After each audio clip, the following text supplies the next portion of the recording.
একটা দৃশ্য দেখে খুব কষ্ট লেগেছে বাংলাদেশে পাবনাতে। আল্লাহর কোরআনের প্রায় 150 কপি আগুনে পুড়ে গেছে। যে দুর্বৃত্তরা আগুন দিয়েছে, কোথায় দিয়েছিলেন জানি না, কিন্তু কোরআন শরীফ পুড়ে গেছে। আপনার কপালেও আগুন লাগবে।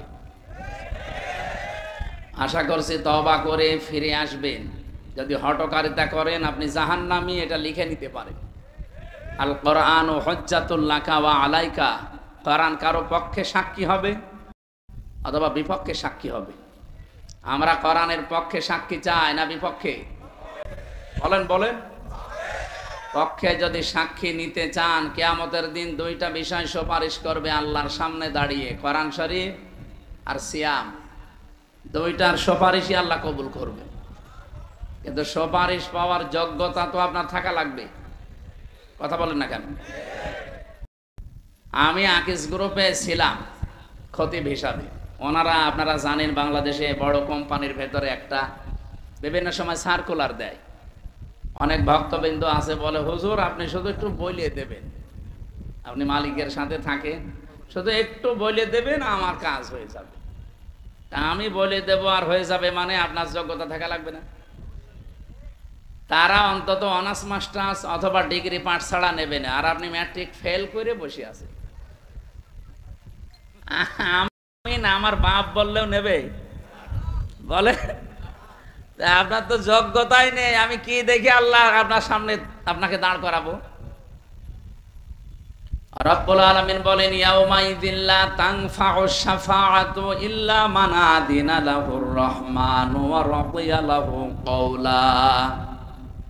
সূরা তাহার 109 নম্বর আয়াতে এসেছে, সেই দিন সুপারিশ কাজে লাগবে না ওই সমস্ত মানুষের জন্য যাদের জীবনের উপরে আমার আল্লাহ রাজি নেই এবং যাদের কথা শুনতেও আমার আল্লাহ রাজি ছিল না।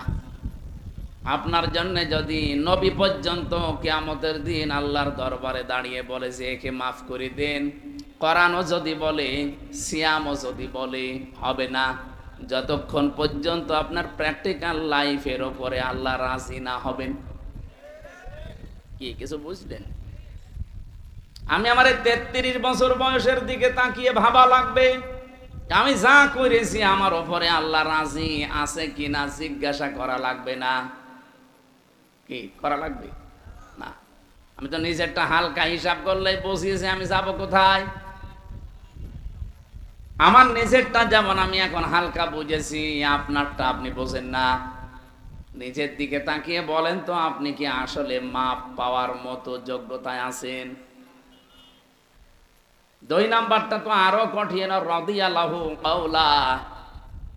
যিনি আপনার পক্ষে কথা বলবেন তার কথা শুনতেও আল্লাহ রাজি থাকা লাগবে। আমি আপনার পক্ষে আন্দাজে কথা বললে তো হচ্ছে না। আপনার ভেতর বাহির সব জানা আছে কার? যিনি বিচার করবেন ওই বিচারকের যদি সব জানা থাকে তখন সাক্ষীর প্রয়োজন হয়। আল্লাহর বিচারে আর পৃথিবীর এই বিচারে পার্থক্য এইটাই, ইয়ারাফুল মুজরিমুনা বিসিমাহুম ফায়ুখাযু বিন নাওয়াসি ওয়াল আকদাম। জবান ছেড়ে বলেন, ফাবিআইয়ি আলাই রাব্বিকুমা তুকাদ্দিবান। পাপিষ্ঠ যারা, কিয়ামতের দিন আল্লাহ তাদের মাথার চুল ধরে আর পা ধরে টান দেবে। এই দুইটা জিনিসের নাম দিলেন কেন? আমি আয়াতটা পড়ার পরে তাফসিরে দেখেছি, কিয়ামতের দিন মানুষের আকার আকৃতি আল্লাহ আসলটা রাখবে না, অধিকাংশ মানুষের আকারের হয়ে যাবে পার্থক্য। কমপক্ষে 10 প্রকার আকৃতির কথা এই আয়াতের তাফসিরে আছে। 10 রকমের সূরাত আর সিরাত দিয়ে কিয়ামতে আপনি উঠবেন। যতই সুন্দর চেহারা হোক, এটা আর থাকবে না। আপনার জীবন দেখে দেখে আল্লাহ ওই চেহারা তৈরি করে দেবে। পৃথিবীতে আপনাকে পাল্টিয়ে দিতে পারত, যেহেতু সম্মান আপনার অনেক বেশি। ওয়ালাকাদ কাররামনা বানি আদম, এ পৃথিবীতে সবচাইতে বেশি সম্মান আমি আল্লাহ দিয়েছি বনি আদম সন্তানকে। এই জন্য আমাদের আকৃতি পাল্টায় না, তো কিয়ামতের দিন পাল্টিয়ে যাবে।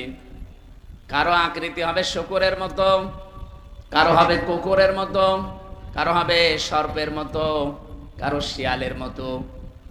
আকৃতি প্রায় 10 রকম আমি পেয়েছি। চিন্তা করলাম আল্লাহ এই সমস্ত জিনিসের নাম দিলেন কেন? ভেবে দেখি দুনিয়াতে বহু মানুষের চরিত্র সাপের মতো আছে। একটা সাপ মানুষকে কামড় দেয়, লোকটা মরে যায়, সাপের কোনো লাভ হয়? বলেন না কেন? এই দাদা না,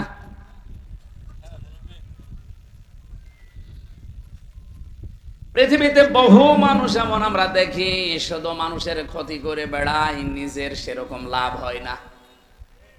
কি কথা বললেন? সকাল থেকে ওঠার পরে ধান্দা থাকে কার 12টা বাজাবো। এই 15.5 বছর যেরকম ছিল, কারে মামলা দেব, কারে মিথ্যা সাক্ষী দিয়ে জীবন নষ্ট করে দেব। রাজবাড়ি মনে হয় আপনারা টের পাননি। হাজারো মানুষ এখানে পরীক্ষিত, তারা এই যে বসে আছে ডানে বামে। সকাল থেকে উঠে যাদের এই চিন্তায় ছিল কারে বিপদে ফেলবো, কার 12টা বাজাবো। আপনি হাজি হতে পারেন, নামাজি হতে পারেন, আপনার আকৃতি কিয়ামতে থাকবে না। আমার তো এই আয়াতের ব্যাখ্যা পড়ার পরে মনে হয় বাংলাদেশে বহু ফেরেশতা কিয়ামতের দিন উঠবে যারা আকার আকৃতি সাপের মতো হবে।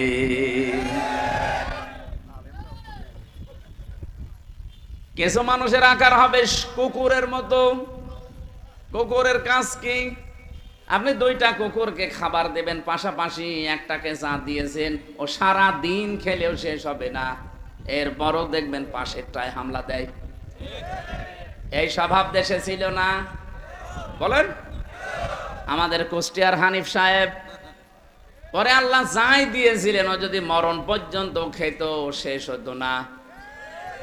কিন্তু এই 15 বছর ওই এত কিছু বানিয়েছে, আমার মনে হয় ফেরেশতা হিসাব করলো 8-10 দিন লাগবে।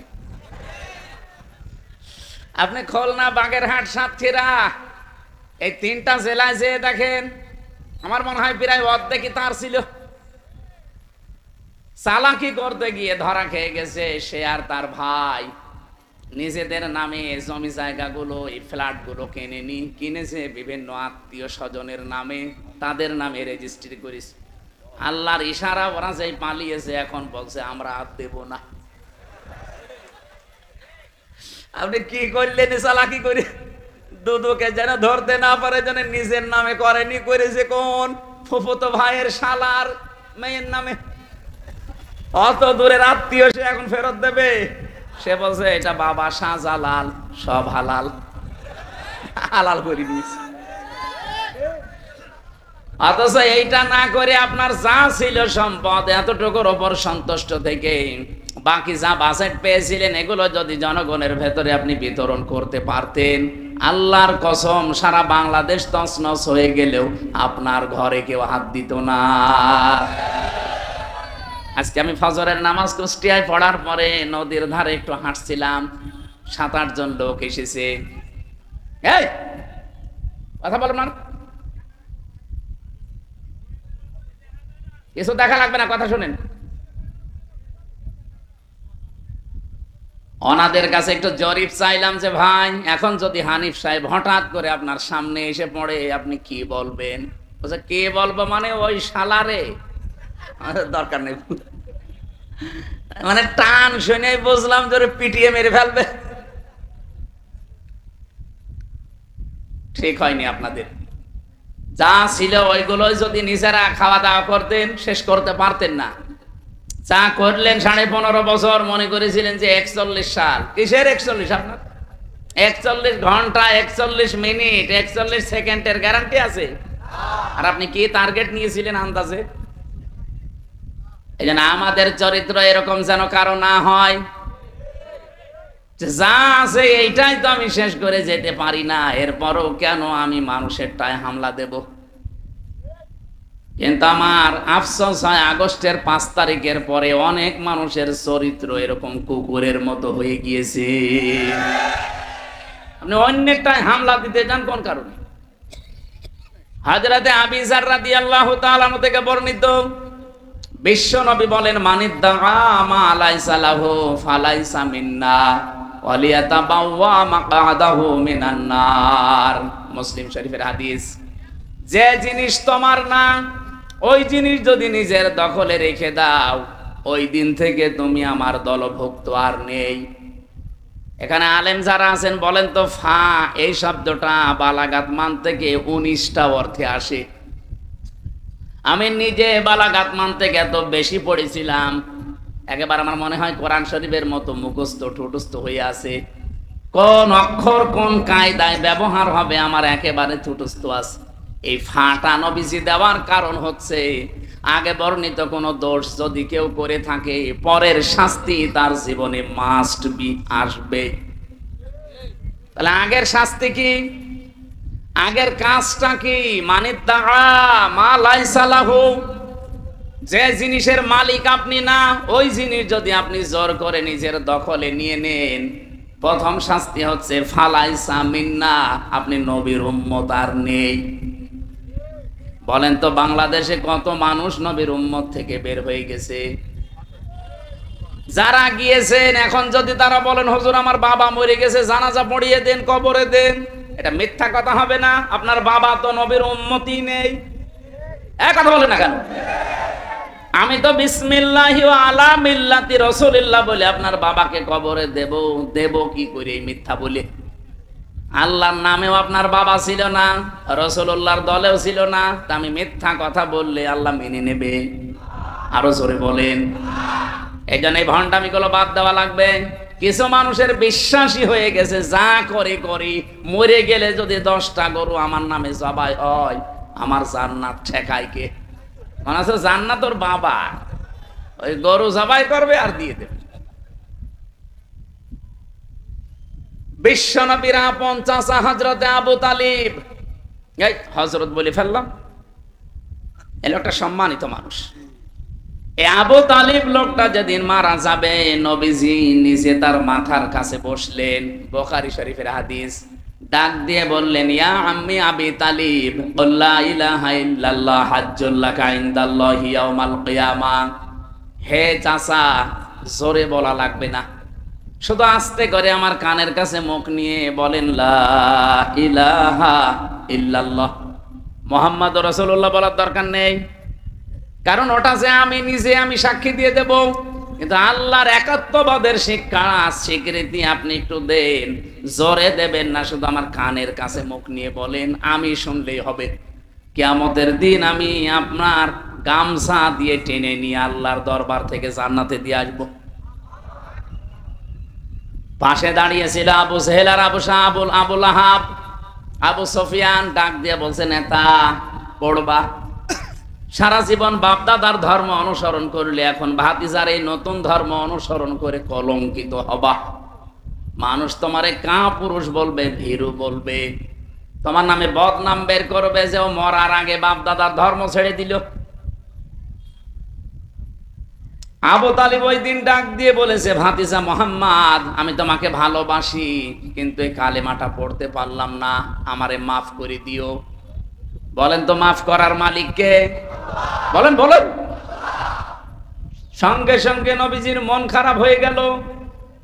ফেরেশতা জিবরাইল সূরা কাসাসের 56 নাম্বার আয়াতটা নিয়ে হাজির হয়ে গেলেন। ইন্নাকা লা তাহদি মান আহবাবতা ওয়ালাকিন্নাল্লাহা ইয়াহদি মান ইয়াশা ওয়া হুয়া আ'লামু বিল মুহতাদিন। এটা ইবনে কাসির তাফসিরে পাবেন। আল্লাহ পাক বলেন, ফেরেশতা জিবরাইল এসে বলে, হে নবী, হেদায়েত তো আপনার হাতে আল্লাহ দিয়ে দেয়নি যে যাকে ভালোবাসেন তাকে দিয়ে দেবেন। এটা আল্লাহ নিজের কাছে রেখেছেন, আর আল্লাহ ভালো জানে যে হেদায়েত দেওয়া লাগবে কারে। এই লোকটা আপনার চাচা, আল্লাহ জানে। এই ছেলে বসো, আবার গল্প করে।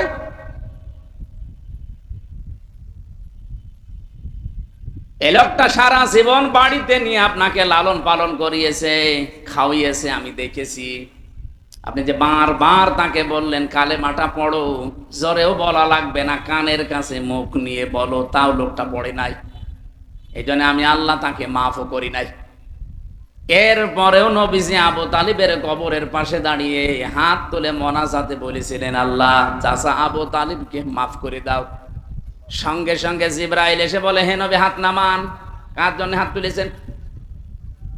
মা কানা লিন-নাবিয়্যি ওয়াল্লাযীনা আমানু আইয়াস্তাগফিরু লিল মুশরিকিন ওয়ালাউ কানু উলি কুরবা মিন বা'দি মা তাবায়্যানা লাহুম আন্নাহুম আসহাবুল জাহিম। সূরা তাওবা 11 নম্বর পারার 4 নম্বর পৃষ্ঠার 4 নম্বর লাইনের 113 নম্বর আয়াতে আছে। এটাও ইবনে কাসিরে পাবেন। হে নবী, কার জন্য আপনি হাত তুলেছেন? এই লোকটা আপনার চাচা, আল্লাহ জানে। কিন্তু লোকটা তো মুশরিক। কোন নবীর জন্য, কোন ইমানদারের জন্যও জায়েজ নেই। আল্লাহ শুধু নবীর নাম বলতে পারতেন, ওয়াল্লাযীনা আমানু দিয়েছেন। কিয়ামত পর্যন্ত কোন ইমানদারের জন্য এটা জায়েজ না, উচিত না, শোভনীয় না কি যে কোনো মুশরিকের জন্য আল্লাহর কাছে ক্ষমা চাবে, যদি ওইটা আপনার নিকট আত্মীয় হয়। রাজবাড়িবাসী বিবেক যদি থাকে একটু খাটান, যে নবী জীবনে কোনোদিন হাত তোলা লাগে নাই, শুধু মনের ভেতরে কামনা আসলেই কবুল হয়ে গেছে। এরকম হাদিস শোনেননি?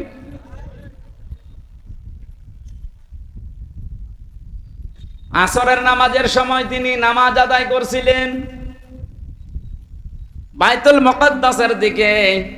16 মাস একাধারে নামাজ পড়ছিলেন। হঠাৎ 2 রাকাতের পরে মনের ভেতরে একটা কামনা, বাসনা যে আমি কাবার দিকে নামাজ পড়তে পারলে ভালো হতো। তাও 2 রাকাত হয়ে যাওয়ার পরে মনের ভেতরে একটু উকি দিয়েছে। সঙ্গে সঙ্গে ফেরেশতা জিবরাইল আয়াত নিয়ে আসলেন, কাদ নারা তাকাল্লুবা ওয়াজহিকা ফিস সামা ফালানুওয়াল্লিয়ান্নাকা কিবলাতান তারদাহা ইলা আখির আয়াত। আল্লাহ পাক বলেন, হে নবী, আপনার মনের ভেতরে কি ও কিছু কি মারে? আপনি যে আকাশের দিকে মাথা তুলেছেন আমি বুঝেছি, আমি জানি আপনি কি চান। যেটা আপনি রাজি আছেন, যেটা আপনি সন্তুষ্ট আছেন, যা আপনার মন চায় ওই দিকে আপনি নামাজের ভেতরে ঘুরে পড়েন। এদিকে পশ্চিম মনে হয়, কোন দিকে? এদিকে। নবীজি নামাজ পড়ছিলেন এইদিকে, হঠাৎ করে তাকিয়ে ঘুরিয়ে নামাজের ভেতরে দিকে ঘুরে পড়লেন। আপনি চিন্তা করেন তো, 2 রাকাত নামাজ হয়ে গেছে আসরের, আরো 2 রাকাত বাকি আছে। এমন একটা সময় মনের ভেতরে কামনা আসলে যেই নবী নামাজের ভেতরে ঘুরে ফেলতে পারে পুরাটা উল্টা, আর সেই নবী হাত তুলে বসে আছে। আল্লাহ বলছেন হাত নামান। আপনার নিকট আত্মীয়তাতে কি, কিন্তু লোকটা মুশরিক। লোকটা কি? আরো জোরে বলেন। মুশরিকের জন্য শুধু নবী না, ইমানদারের জন্যও ক্ষমা চাওয়া জায়েজ নেই। বলেন। অথচ বাংলাদেশে টাটকা মুশরিক মরে যায়, আর আমরা কবরে দিয়ে মোনাজাত এমন করা করি, মনে আছে যে জান্নাত আমার বাবার, আমি আজকে দিয়ে আসবো। আপনাকে রাগ না করে নিজের সাথে মিলান, আপনার ঈমান আছেন, আপনি মুশরিক। বহুবার এ কথা আমি ইঙ্গিত দিয়েছি। আল্লাহ যেটা পারে ওইটা অন্য কেউ পারে, এই বিশ্বাস করার নাম শিরিক। আর শিরিক যারা করে তারা মুশরিক। এর সাথে দ্বিমত আছে কারো? বলেন তো, সন্তান পৃথিবীতে দিতে পারে কে? এটা অন্য কেউ পারে। কেউ যদি মনে করে না আমারে 8 রশিরে বাবাও পারে হালকা, আপনি যদি মনে করে থাকেন আপনি কিন্তু শিরিক করে ফেলেছেন। আর শিরিক করলে আপনি মুশরিক। কে কথা বলে না কেন? কেউ পারে না সন্তান দিতে। আমাদের জাতির পিতার জীবনের দিকে তাকান। 86 বছর বয়স পর্যন্ত তিনি একটা দোয়া করেছিলেন, রব্বি হাবলি মিনাস সলিহিন। 1 2 3 5 বছর 10 বছর না, 86 বছর একাধারে। 86 বছর পরে আমার আল্লাহ জবাব দিয়েছেন, ফাবাশশারনাহু বিগুলামিন হালিম। হে ইব্রাহিম, তোমাকে আমি একটা হালিমের সুসংবাদ দিলাম। হালিম মানে চাচা হালিম না মামা হালিম? কি হালিম দিয়েছিলেন আপনি চিন্তা করেছেন? কি ধৈর্যের পরীক্ষায় আমার আল্লাহ দোয়ার জবাব দিলেন। 1-2 বছর 5 বছর বিয়ের পরে না, 86 বছর পর এমন হালিম আল্লাহ দিয়েছিলেন। ফালাম্মা বালাগা মাআহু সাআয়া ক্বালা ইয়া বুনাইয়া ইন্নী আরা ফিল মানাম আন্নী আযবাহুকা ফানজুর মাযা তারা। সন্তান যখন 14 বছর বয়স বাবার সাথে একটু চলাফেরা করতে পারে, এই যে হালিমের ব্যাখ্যাটা বোঝার জন্য আমি বলছি, এদিকে তাকান। আপনি যদি একেবারে 1-1.5 বছর 2 বছরের ছেলে মেয়ের কথা বলতেন তাহলে এত মায়া মহাব্বত জন্মাতো না। কারণ 13, 14, 15 বছর বয়সের সন্তান নিয়ে বাবা মা একটা আশা করে যে রে আমি এই জায়গায় পৌঁছিয়ে দেব। এই কথা বলেন না কেন? বাবার হাতে কামে একটু লাগে, এরকম একটা ভালো সময় পেছনে পেছনে সব সময় থাকে, বিভিন্ন কাজে কামে লাগানো যায়। এমন সময় আল্লাহ পরীক্ষা দিলেন যে সন্তান জবাই করো, স্বপ্নে দেখালেন। প্রশ্ন আসতে পারে, হযরতে ইব্রাহিম নবীকে আল্লাহ সরাসরি আদেশ না দিয়ে স্বপ্ন দেখালেন কেন? কি মানে সরাসরি বলতে পারতেন না ইব্রাহিম সন্তান জবাই করে ফেলো? পারতেন না? বলেন বলেন, কেন জবাই করার জন্য স্বপ্ন দেখানো লাগবে? হযরতে ইব্রাহিমকে আমার আল্লাহ স্বপ্ন দেখিয়েছিলেন এই জন্য। আল্লাহর ইচ্ছা ছিল না যে ইসমাইল জবাই হবে না, আল্লাহর ইচ্ছা ছিল যে আমি এই জবাই পর্যন্ত ইব্রাহিমকে নিয়ে আসতে চাই। এই জন্য স্বপ্নে তিনি এই সিস্টেমটা, ক্রাইটেরিয়াটা দেখিয়েছিলেন যে এইভাবে করে অন্তত গলা পর্যন্ত ছুরি নিয়ে যাও, জবাই হয়ে যাবে এ পর্যন্ত আমি আল্লাহ চাইনি, আমি চেয়েছি তুমি আসলে জবাই করার মতো মন তৈরি করেছো কিনা। কোরবানির শিক্ষাই তো এটাই, যার 20 দিন পরে আসতেছে এই শিক্ষাটাই দিয়ে যাবে। উনি যেমন আল্লাহর সিদ্ধান্তের সব কিছুকে উপেক্ষা করে আল্লাহর সিদ্ধান্ত মেনে নিয়েছিলেন, এই পৃথিবীতে আমরা সব গুনাহ ছেড়ে দিয়ে নিজের মনকে ইব্রাহিমের মতো শক্ত করতে পারি, এবারের কোরবানি কবুল হয়ে যাবে। আমার ভাইরা একটু তাকান। স্বপ্নে তিনি দেখিয়েছিলেন এই কারণে হযরতে ইব্রাহিমও চিন্তা করেছেন, কি গো আমার সন্তান আমি আল্লাহর হুকুম পেয়েছি জবাই করে ফেলবো, কিন্তু না, আল্লাহ যে গোলামিন হালিম দিলেন, কেমন হালিম এটা আমি দেখবো। একে আসলে হালিম না চাচা হালিম? চাচা হালিম বিক্রি হয় না বালি এখান দিয়ে? মামা হালিম? মামা চাচা হালিম না, এ গোলামিন হালিম। তিনি পরীক্ষা করার জন্য বললেন, ইয়া বাতি ফাল মা তোমার সাতাজিদুনি ইনশাআল্লাহু মিনাস সাবিরিন। আমি স্বপ্নে দেখলাম তোমাকে জবাই দেব, এখন তোমার রায় বলো। হযরতে ইসমাইল এমন হালিম ছিলেন, তিনি ডাক দিয়ে বলেছেন, হে আমার সম্মানিত পিতা, যা আদিষ্ট হয়েছেন আপনি পালন করেন, আপনি আমাকে ধৈর্যশীলদের মধ্যে পাবেন। শুধু ধৈর্যশীল পাবেন, তাহলে সবের বলতেন, তিনি সাবিরিন বলেছেন বহু বছর।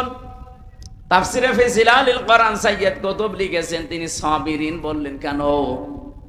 এই কারণে তিনি সাবিরিন বলেছিলেন, কারণ সবের বললে নিজের ভেতরে একটা আমিত্ব অহংকার আসতে পারে যে আমি শুধুমাত্র ধৈর্যশীল, এরকম পরীক্ষা দুনিয়ার কেউ দিতে পারে না।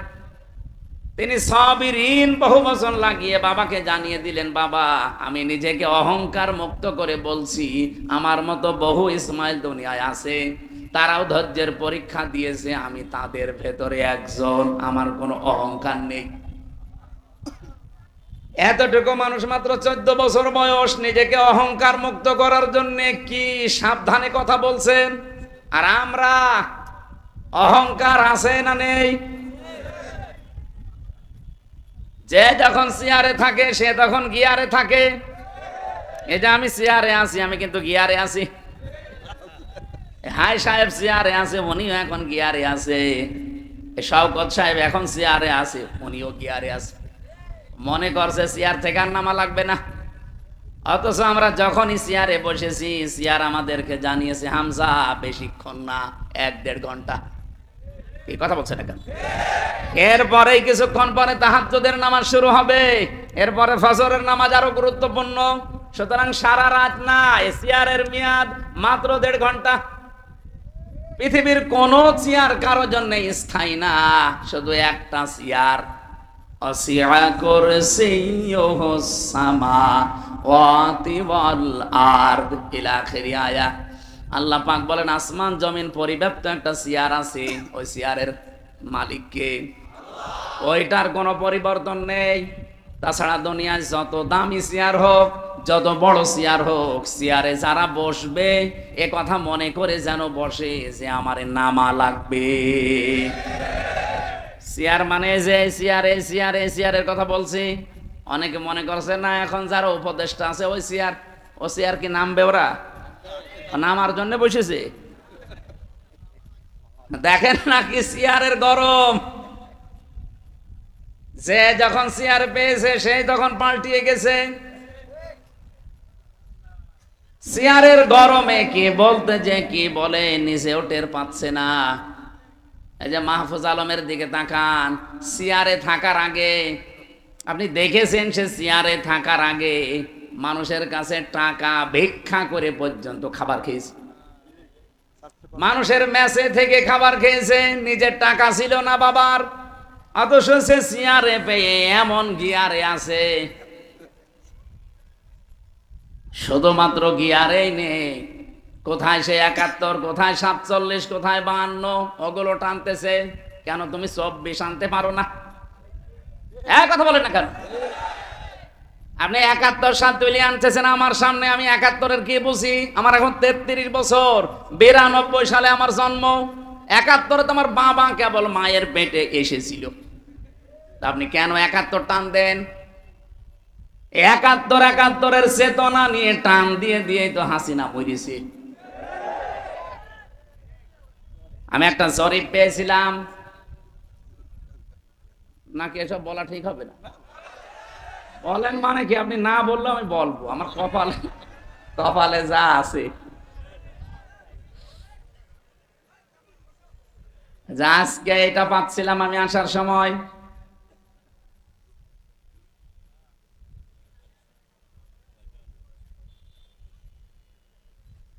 এ মনে হচ্ছে রওশনের সাথে হয়ে গেছে, এ হবে না।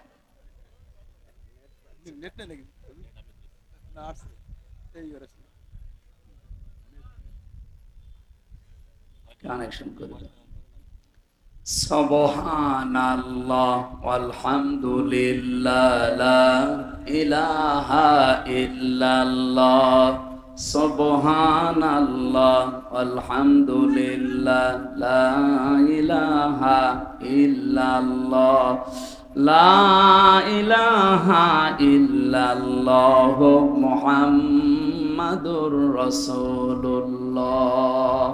ভাই রাগ করবেন না, এটা সত্য কথা বলে বলছি, না বলতাম না। 7 জন বীরশ্রেষ্ঠের মধ্যে একজনও আওয়ামী লীগের ছিল না। এটাকে আমি বানিয়েছি ইতিহাস। 11টি সেক্টর কমান্ডারের ভেতরে একজনও আওয়ামী লীগের ছিল না। 68 জন বীর উত্তমের ভেতরে একজনও আওয়ামী লীগের ছিল না। 30 লক্ষ শহীদের ভেতরে আওয়ামী লীগের একজনও বড় নেতা আপনি নাম পাবেন না। তাহলে আওয়ামী লীগ যুদ্ধটা করলো কোথায়? এটা জানাতে চেয়েছেন ডক্টর কামাল হোসেন, আপনি জবাব দিন। আপনি যে চেতনা বিক্রি করলেন এই 15.5 বছর, একটাও তো পেলাম না। এমনকি মুক্তিযুদ্ধ বিষয়ক মন্ত্রী যারে দিয়েছে অকর্মা মুজাম্মেল, আকর্মা না অকর্মা মুজাম্মেল, সেই লোক নাকি মুক্তিযোদ্ধা না, ভুয়া মুক্তিযোদ্ধা। এ পাগলে এমন তালিকা করেছে, যাদেরকে আপনি যুদ্ধ অপরাধী বানাবেন তাদের না বানিয়ে সব বানিয়েছে আওয়ামী লীগের আর বিএনপি। আরে ভাই, আপনি যদি জামাতের 1000 দিতেন তাও এ দেশের মানুষ বলতো এটা ঠিক আছে। জামাতের মাত্র দিয়েছে 37 জন, তাও 13 জন মরে গেছে। এই অকর্মা মোজাম্মেল রে শুধু এই মন্ত্রণালয়ে বসিয়ে শুধু খাওয়িয়েছে, কোনো কাজ ছিল না।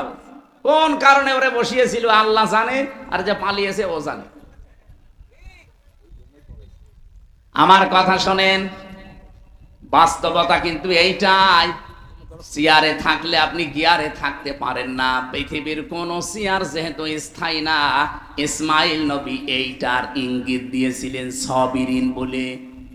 হে বাবা, আমি অহংকার মুক্ত থাকতে চাই, কারণ কোন মানুষের ভেতরে যদি যাররা পরিমাণ অহংকার তৈরি হয়, জান্নাত তার জন্য হারাম। কি সচেতন ছিলেন তারা অহংকারের ব্যাপারে। এত বড় কঠিন পরীক্ষায় অবতীর্ণ হতে যাচ্ছেন, তারপরেও তিনি নিজেকে বাঁচিয়েছেন। ইনশাআল্লাহু মিনাস সাবিরিন, এতটুকু বললেও হয়েছে তো। এর আগে তিনি জুড়ে দিয়েছেন সাতাজিদনি, সিন লাগিয়ে দিলেন কেন? সিন, সাফা, কদ, লাম এরকম 13টা অক্ষর আছে। এই 13টা শব্দ যদি কোনো সেন্টেন্সের আগে আসে, অর্থ হয় খুব তাড়াতাড়ি। সাতাজিদনি দিয়ে জানিয়ে দিলেন, বাবা দেরি হবে না, খুব শীঘ্রই আপনি আমাকে সাবিরিন ধৈর্যশীলদের ভেতরে একজন পাবেন। আমি অহংকার করি না আল্লাহর বিধান মানতে পেরে। হযরত ইসমাইল খুশি হয়ে গেলেন। রব্বুল আলামিন, তুমি যে গোলামিন হালিম বললে, আসলে আমি হালিম পেয়েছি। এটা মামা, এটা চাচা হালিম না। কি এটা আসলে হালিম। আমি যা বলেছিলাম এই 86 বছর তুমি তাই দিয়েছো আমারে হালিম হিসাবে। আমারে সন্তান পেয়ে আমি এত খুশি। আমি যে কথা বলতে চাচ্ছিলাম এই পয়েন্ট দিয়ে, পৃথিবীতে কোনো মানুষ আপনাকে সন্তান দিতে পারবে না, সে যত বড় পীর হোক, অলি হোক আর নবী হোক। এটা দেওয়ার মালিক শুধুমাত্র কে? এই বিশ্বাস যাদের নেই, বিভিন্ন জায়গায় বিশ্বাস ঢুকে গেছে, আপনি কিন্তু শিরিক করে ফেলেছেন। আর শিরিক করলে আপনি মুশরিক, আর মুশরিকের জন্য দোয়া করা জায়েজ নেই। আরো জোরে বলেন। এরকম শিরিকের রাজবাড়ী জেলায় নেই। যদি কেউ করেন থেমে যান, এক্ষুনি থেমে যান। অনেক মুসলমানদের ভেতরে এখন রন্ধ্রে রন্ধ্রে শিরিক ঢুকেছে। সেদিন নওগাঁ গিয়েছিলাম, মান্দা যে বাড়িতে বসেছিলাম, ওই বাড়িওয়ালার 2টা ছেলে, আর একটা ছেলে পেটে আছে 6 মাস বয়স। আল্ট্রাসাউন্ড করার পরে নাকি বউ ডাক্তার রিপোর্ট দিয়েছে যে এইটাও ছেলে হবে। 1 বোতল পানি নিয়ে আমারে বলছে, হুজুর এমন পানি পড়বেন যেন মেয়ে হয়ে যায়। কি করে হবে? আরে না, আপনি এমন ভাবে পানি পড়বেন, আমি ছেলে আর চাই না, 2টা আছে, এবার আমি মেয়ে চাই। কি বিশ্বাস দেখেছেন? আমার মতো এতটুকু হুজুরের ওপর যদি এই বিশ্বাস ওর হয়, এত বড় হুজুর পেলে তো পাগল হয়ে যাবে। আরে রাজবাড়ি গোয়ালন্দ এলাকায় তো পাগল আরো বেশি। যেখানে সেখানে সেজদা দেয়। আপনি গোয়ালন্দ মোড় থেকে দলের দিয়ে ঘাট পর্যন্ত যান, কত পাগলের মেলা দেখতে পাবেন। হরেক রকম পাগল দিয়ে মেলাইছে মেলা। কি সবুজ সবুজ পাগড়ি মাথায় দিয়ে পাগলের মতো আন্দাজে। আরে পাশের জেলায় তো আল্লাহর ওলি কয়েকটা ঘুমিয়ে আছে। কি ঘুমিয়ে নে? আটরশি, চন্দ্রপুরী, আরো করপুরী আছে। বাস্তব কথা শোনেন, আল্লাহ যেটা পারে পৃথিবীর কেউ ওইটা পারতে। আরো জোরে বলেন তো, জমিন বানিয়েছে কে? এই জমিনে আইনও চলার কথা কার? সুতরাং আল্লাহর বানানো জমিনে অন্য কারো আইন, বিধান, সিদ্ধান্ত কেউ যদি কায়েম করতে চায়, সে আল্লাহর সাথে শিরিক করেছে। আর শিরিক করলে সে মুশরিক। বলেন, মুশরিকের জন্য নবীর জন্য দোয়া করা জায়েজ নেই, ইমানদারদের জন্যও দোয়া করা। তাহলে বলেন, এইরকম মুশরিক দেশে নেই? আল্লাহর আইন বাদ দিয়ে কত মানুষের আইন তৈরি করা, ওগুলো আপনি কায়েম করার জন্য চেষ্টা চালান। আর আপনাকে ভুল পথ থেকে সঠিক পথের দিশা দিলে আপনার কাছে রাজনীতি মনে হয়। আপনারে কোরআন শরীফ, বুখারী শরীফে হবে না, বাকারি শরীফ লাগবে। এত বাংলা বলার পরও বলে, হুজুর আমি বুঝি না। শিরিকের চাইতে আর কি বলে বোঝানো যায় বলেন? আপনি বানানো জমিন আল্লাহর, আপনার বাবা বানিয়েছে জমিন। একটা চাউল বানাতে পারেন? তাম দুনিয়ার সব বিজ্ঞানী মিলে একটা ডিম বানাতে পারবে? বানিয়েছে যিনি, সিদ্ধান্ত দেওয়ার মালিকও তিনি। আলা লাহুল খালকু ওয়াল আমরু। এই আয়াতের পুরা বিরুদ্ধে চলে আসে দেশে বহু মানুষ। সুতরাং আজকে থেকে সাফ কথা বলছি, যারা আল্লাহর আইনের বাইরে আছেন, মানুষের তৈরি করা আইন এই জমিনে কায়েম করার জন্য চেষ্টা করেন, দল করেন, যাই করেন, আপনি কিন্তু শিরিক করছেন। আপনি যদি আমার বাবাও হন, আপনার মতো বাবার জানাজা পড়া, কবরে দেওয়া জায়েজ নেই, কারণ মুশরিকের জন্য দোয়া করা নবীকে আল্লাহ নিষেধ করেছে। আলাউ কানু ওলি করবা, যদিও এটা আপনার নিজের নিকট আত্মীয় হয়, তারপর আপনি করবেন না। নবীর দোয়া যদি আল্লাহ ফেরত দেয়, হামজার খবর আছে? বলেন বলেন। সুতরাং আপনি বিসমিল্লাহি ওয়া আলা মিল্লাতি রাসূলিল্লাহ বললেই হয়ে যাবে? পুরাটা মিথ্যা কথা হবে। এইজন্য যে জিনিস আপনার না, ওইটা যারা দখল করে নিজের আয়ত্তে রেখে দিয়েছেন, ওটা ফেরত দেওয়া লাগবে। এলাকায় কারা এই চরিত্রের আছেন, তারা কালকেই লোকের জিনিস ফেরত দেবেন। কারা কারা দেবেন হাত তোলেন তো। একজু কাঁটটা মারি খেয়েছো।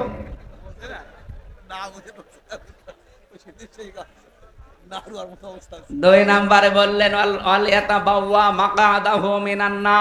এটা আরো কঠিন, সে যেন নিজের জায়গা জাহান্নামে একটা স্থান তৈরি করে নিল। বলেন নাউজুবিল্লাহ। এখানে যার যতটুকু আছে এটা নিয়ে সন্তুষ্ট থাকেন, মানুষেরটাই খাবলা মারবেন না, হামলা দেবেন না। কিয়ামতের দিনে আকৃতি জীবনেও থাকবে না, কুকুর হয়ে উঠবে। আমার ভাইরা, আমি আর নিচে নামলাম না। যে কথা তুলেছিলাম, কিয়ামতের দিন যদি আপনি আল্লাহর সামনে দাঁড়ান, আর নবী যদি আপনার পক্ষে কিছু বলে, এতে আপনার কিন্তু যোগ্যতা থাকা লাগবে। এমনকি শুধু প্র্যাকটিক্যাল লাইফের ওপরে না, রাদিয়াল্লাহু কাওলা, আপনি যে কথাবার্তারা বলেন, ওই কথার উপরও রাজি থাকা লাগবে। কার? আরো জোরে বলেন। এই জন্য এমন জীবন তৈরি করা দরকার যেন কোরআন আমার পক্ষে সাক্ষী দেয়। আল কোরআনু হুজ্জাতুল লাকা ওয়া আলাইকা। কোরআন কিয়ামতে হয়তো কারো পক্ষে সাক্ষী দেবে অথবা বিপক্ষে সাক্ষী দেবে। আজকের ময়দানে আমরা এসেছি এমন কিছু কথা বলতে চাই, শুনতে চাই, মানতে চাই, যেন কোরআন আমার পক্ষে সাক্ষী দেয়। বলেন আমিন। যারা আজকের এই ময়দান তৈরি করেছে, যেহেতু শুধুমাত্র মুসলমানদের জন্য আপনারা সাজাননি, এই বালিয়াকান্দি নাম শুনে বোঝা যাচ্ছে এলাকায় অমুসলিমরা আছে, আছে না? সুতরাং অন্য ধর্মেরও যারা আছেন, ওয়েলকাম জানাচ্ছি, আসেন, কোরআনের কাছে আসেন। এটা শুধু আমাদের না, হাদা বায়ানুল লিন্নাস, মানুষ পদবাচ্যে যারা বিবেচিত, সবার জন্য আল্লাহ কোরআন দিয়েছে। সেদিন যশোরে কলেজের এক অধ্যাপককে বলেছিলাম যে, স্যার আপনি তো বিসিএস ক্যাডার, সুনীল দত্ত, আপনি তো হিন্দু মানুষ, আপনাকে আমি মুসলমান হতে জোর করি না, কিন্তু আপনাকে আমি আহ্বান জানাই, আমার ধর্মীয় গ্রন্থ কোরআন শরীফ একটু বুঝে বুঝে পড়বেন। আপনি বাংলায় পড়েন, ইংরেজিতে পড়েন, যে ভাষা আপনার ভালো লাগে পড়েন, কিন্তু একটু বুঝে পড়বেন। দেখে 3 মাস পরে আল্লাহরে বান্দা মুসলমান হয়ে গেছে। এই জন্য কোরআন শরীফকে শুধু আজকে এলাকার মুসলমানদের জন্য আয়োজন, সবার জন্য আসেন। আশা করছি মন যদি আপনার থাকে, আল্লাহ আপনাকে হেদায়েত দিয়ে দেবে। তো মন থাকা লাগবে, মন না থাকলে হামজা না, হামজার বাপ এসে ওয়াজ করলো আপনার কিছুই হবে না। গিরিশচন্দ্র সেন, নরসিংদী বাড়ি, শিবপুরে, এই লোকটা কোরআন শরীফ এত বেশি পড়েছিল, এত বেশি লিখেছিল, এত বেশি বুঝেছিল, তার জীবনী পড়েন, সে তাফসীর পর্যন্ত লিখেছে, শুধু বঙ্গ অনুবাদ না। আমি মালয়েশিয়া বিশ্ববিদ্যালয়ে কয়েকদিন আগে গিয়েছিলাম। এই গিরিশচন্দ্র সেনের তাফসীরটা ওই দেশে ইংরেজিতে করা আছে।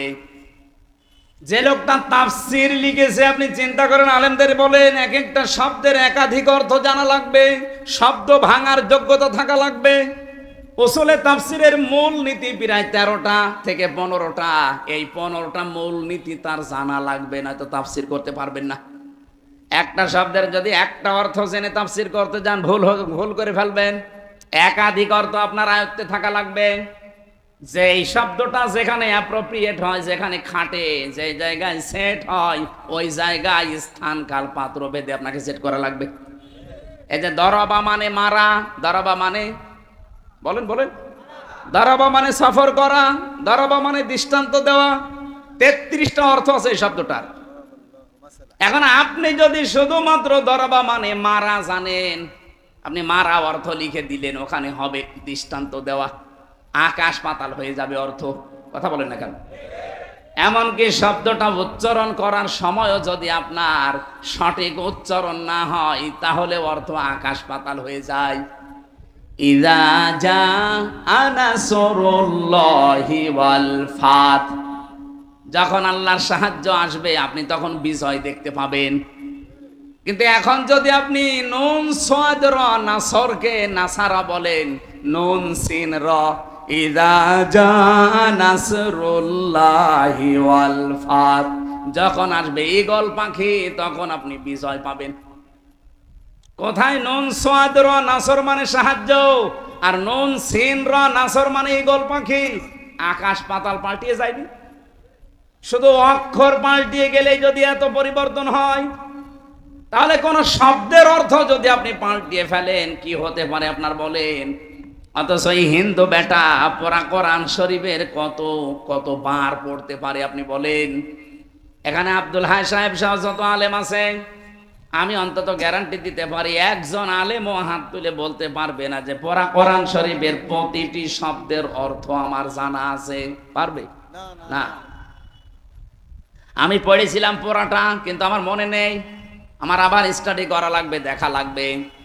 আপনি বলেন সেই ছোটবেলা থেকে এর সাথে আমি লেগে আছি, তারপরও এখন পড়াটা আমি এই 33 বছর পর্যন্ত আয়ত্ত করতে পারি নাই।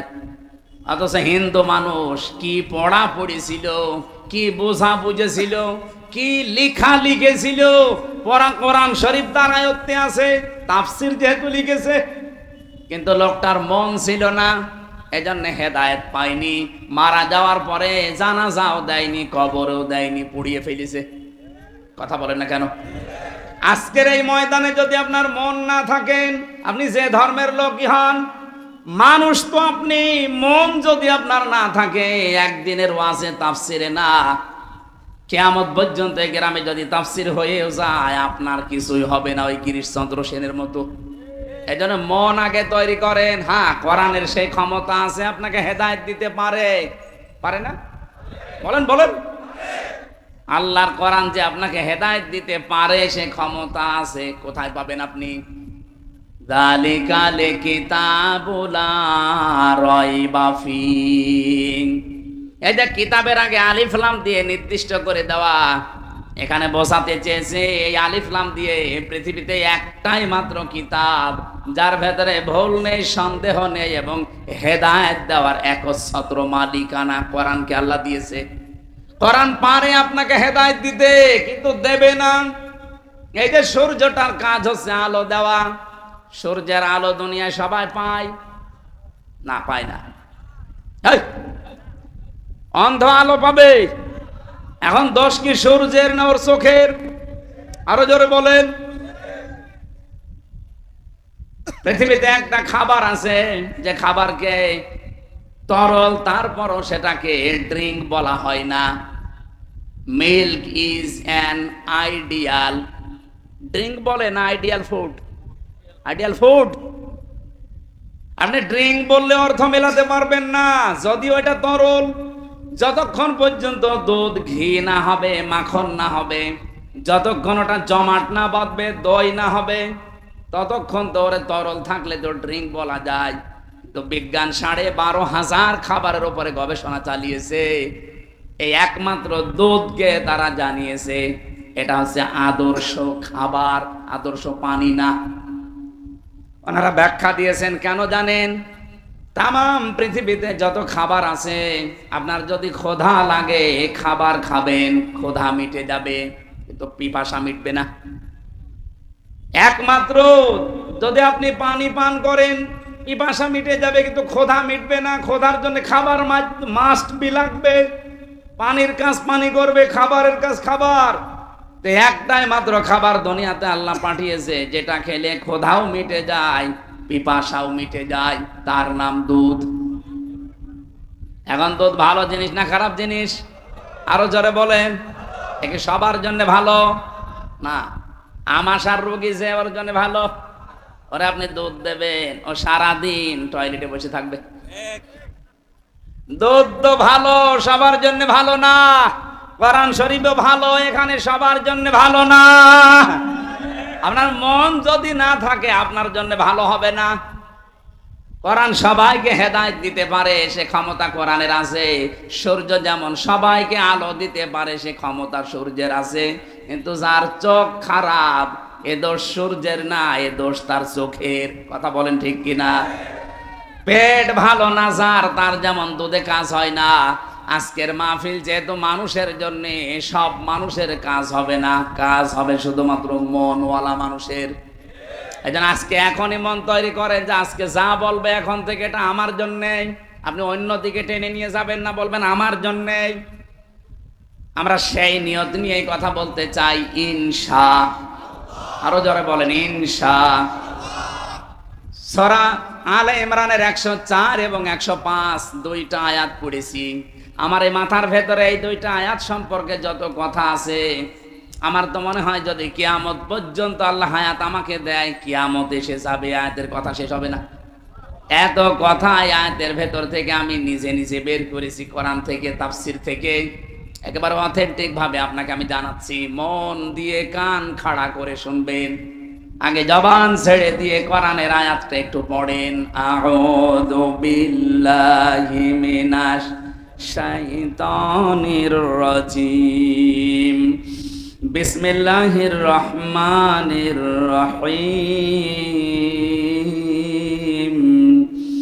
ওয়ালতাকুম মিনকুম উম্মাতুন ইয়াদউনা ইলাল খায়র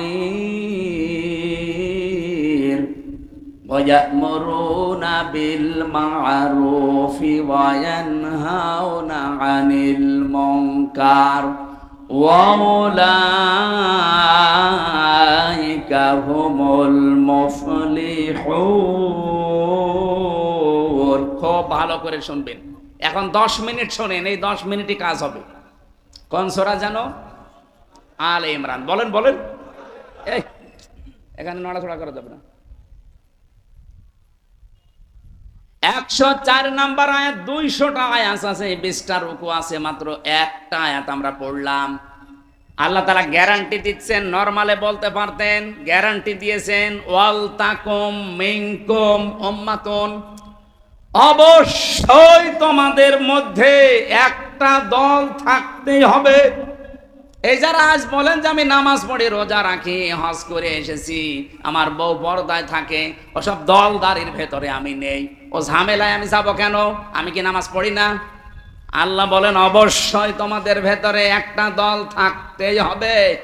এই জন্য আল্লাহ উম্মতের আগে আলিফ লাম দেয়নি, উম্মাতুন মানে একটা দল, আর আলিফ লাম দিলে দলটি হইতো। যেহেতু উম্মাতুন দিয়েছেন, একটা দল থাকতেই হবে বাংলাদেশে।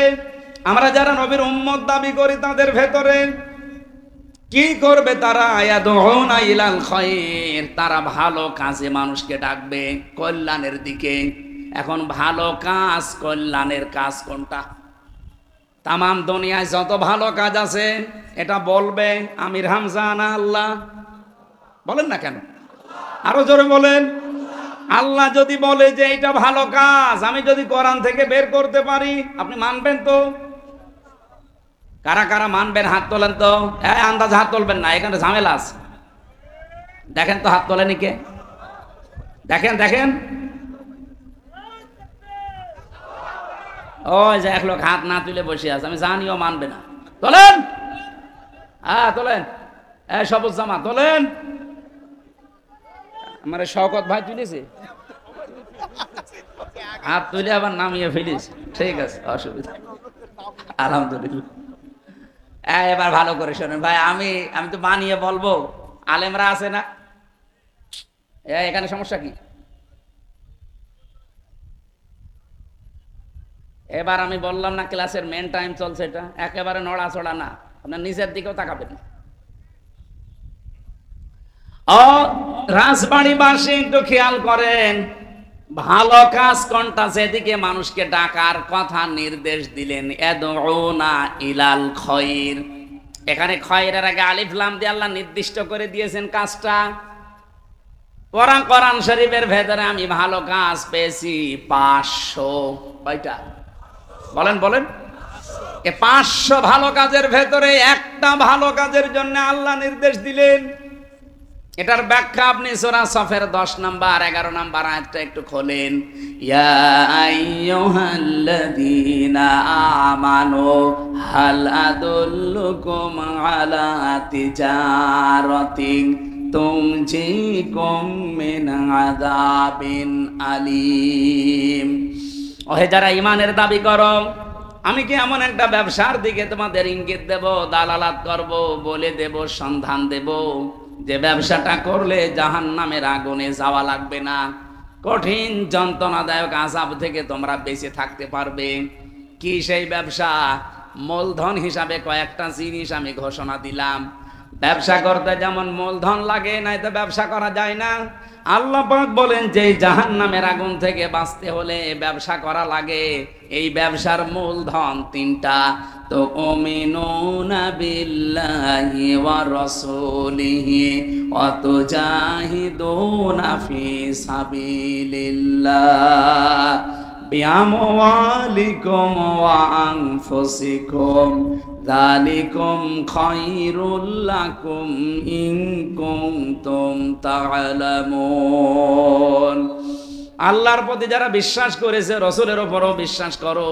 আর এই 2টা দাবিকে সামনে রেখে জান আর মাল দিয়ে আল্লাহর এই জমিনে তার বিধান বাস্তবায়নের জন্য সর্বাত্মক প্রচেষ্টা চালাও।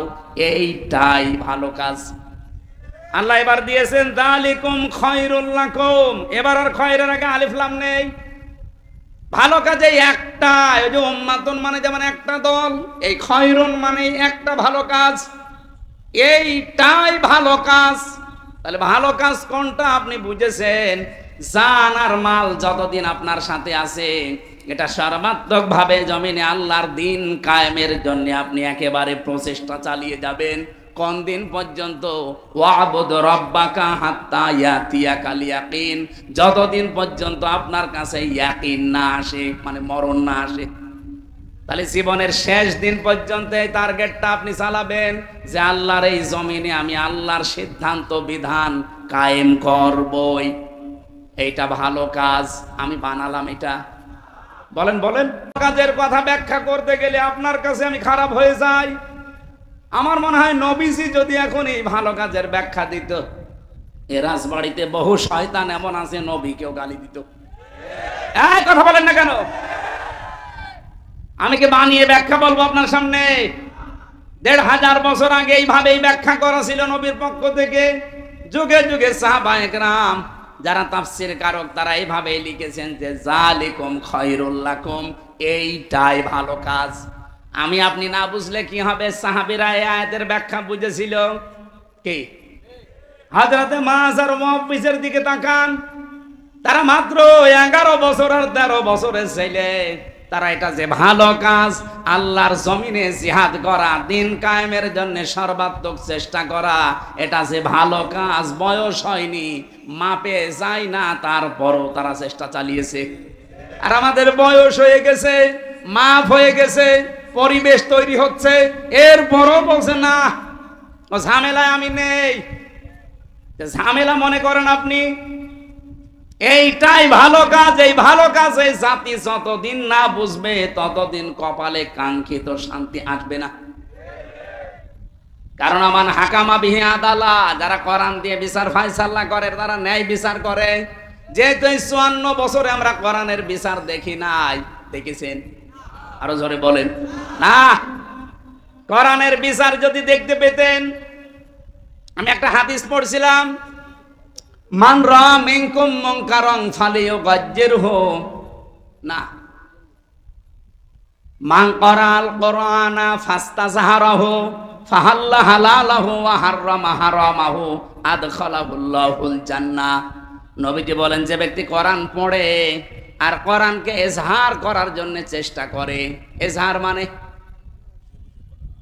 অনেকেই বলে যে ইজহার মানে স্পষ্ট করা। কে বলেছে আপনাকে? আধুনিক ব্যাখ্যা ইজহার মানে বিজয় করা, এজাহার মানে দাঁড় করানো, প্রতিষ্ঠা করা, কায়েম করা। 33টা অর্থ বের হয় শব্দ থেকে। আমরা যদি কোরআন পড়ি আর কোরআনকে যদি ইজহার করার জন্য, বিজয় করার জন্য যে সেখানে আসি ওখান থেকে চেষ্টা চালাই, তাহলে কি হবে? পরবর্তী শব্দে আল্লাহর নবী বলেন ফাহাল্লা হালালাহু ওয়া হাররামা হারামাহু, হালালকে হালাল জেনে যদি ছেড়ে দেয় আর হারামকে হারাম জেনে যদি ছেড়ে দেয়, হালালকে হালাল জেনে আঁকড়িয়ে ধরে আর হারামকে হারাম জেনে ছেড়ে দেয়, ও ভাইরা, যতদিন কোরআনের বিধান কায়েম দাঁড়ে এই দেশে না হবে ততদিন হারামকে হারাম জানার পরও আপনি ছাড়তে পারবেন না। এরকম জায়গা দেশে নেই? মাদ্রাসার যারা প্রিন্সিপাল, ভাইস প্রিন্সিপাল জিজ্ঞাসা করেন তো, হারাম কাজ জানার পরও করা লাগছে। একটা বৈধ বিল বের করে নিয়ে আনবেন, কিন্তু বাবা শাহজালাল ঘুষ মামা দেওয়া লাগবে। আপনি কিন্তু জানেন যে ঘুষ দেওয়া হারাম, আপনার তাও দেওয়া লাগবে। মসজিদের জন্য টাকা বরাদ্দ হয়, ওই টাকা বের করতে হলে 2 লাখ টাকা দেবে, 50,000 ঘুষ দেওয়া লাগে। আপনি কিন্তু হারামকে হারাম জেনেও ছেড়ে দিতে পারছেন না, কারণ ইসলাম এই দেশে নেই। এক কথা বলেন না কেন? এই জন্য যতদিন এই দেশে দিন কায়েম না হবে, যত বড় ফেরেশতা এই দেশে বাস করুক, ও হালালকে হালাল জেনে আঁকড়িয়ে ধরতেও পারবে না, হারামকে হারাম জেনেও ছেড়ে দিতে পারবে না। এই জন্য কোরআন শুধু পড়লেই হবে না, কোরআন বুঝলেই হবে না, কোরআন মানলেই হবে না, কোরআন যেন মানুষ মানতে পারে সেই ব্যবস্থা করা লাগবে। আর এইটাই চেয়েছিলেন আল্লামা সাঈদী।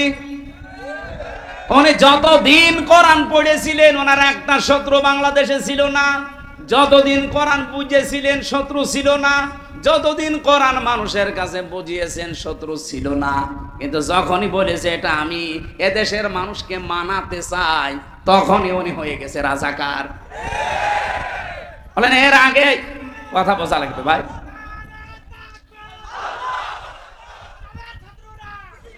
এই কথা শুন ভাই, আমি আগে শেষ করি। বলেন তো, এই দেশে আল্লামা শফি হেফাজতের আমির ছিলেন, যতদিন কোরআন পড়েছিলেন তার একটা শত্রু এদেশে ছিল? বলেন বলেন। যতদিন কোরআন বুঝেছিলেন শত্রু ছিল, যতদিন কোরআন ব্যক্তিগত আর পারিবারিক জীবনে মেনেছিলেন একটা শত্রু ছিল। যখনই বলেছিলেন না এ কোরআনের বিরুদ্ধে কোনো সিদ্ধান্ত আমি নিতে দেব না, নবীকে গালি দেওয়া কোরআনের বিরুদ্ধে, আসতে বলেন।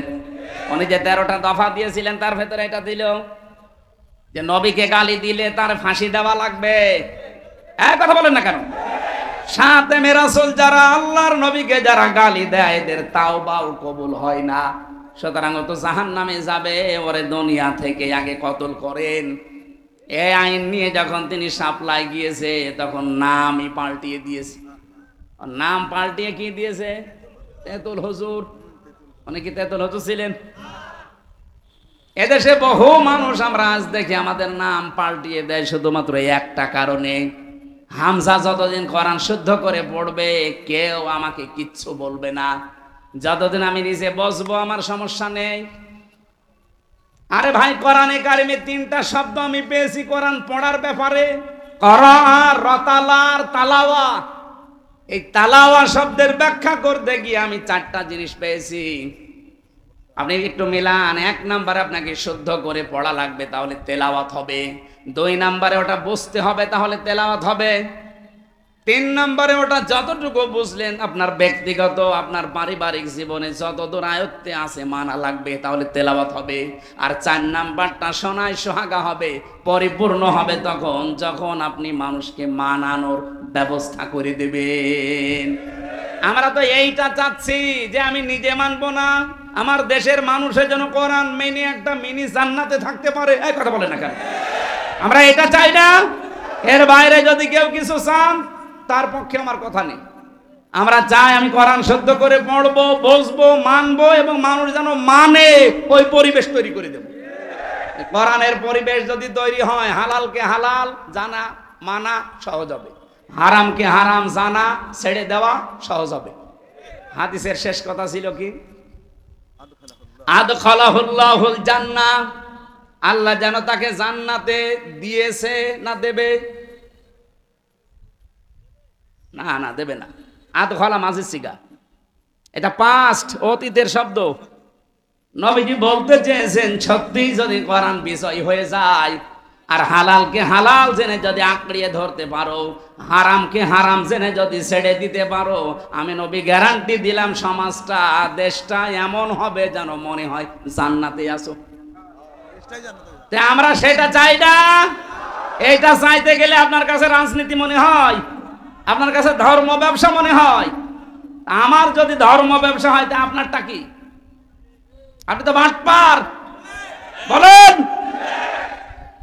আল্লাহ বলছেন অবশ্যই একটা দল থাকতেই হবে যারা এই কল্যাণের দিকে ডাকবে। এটাই আসল কল্যাণ।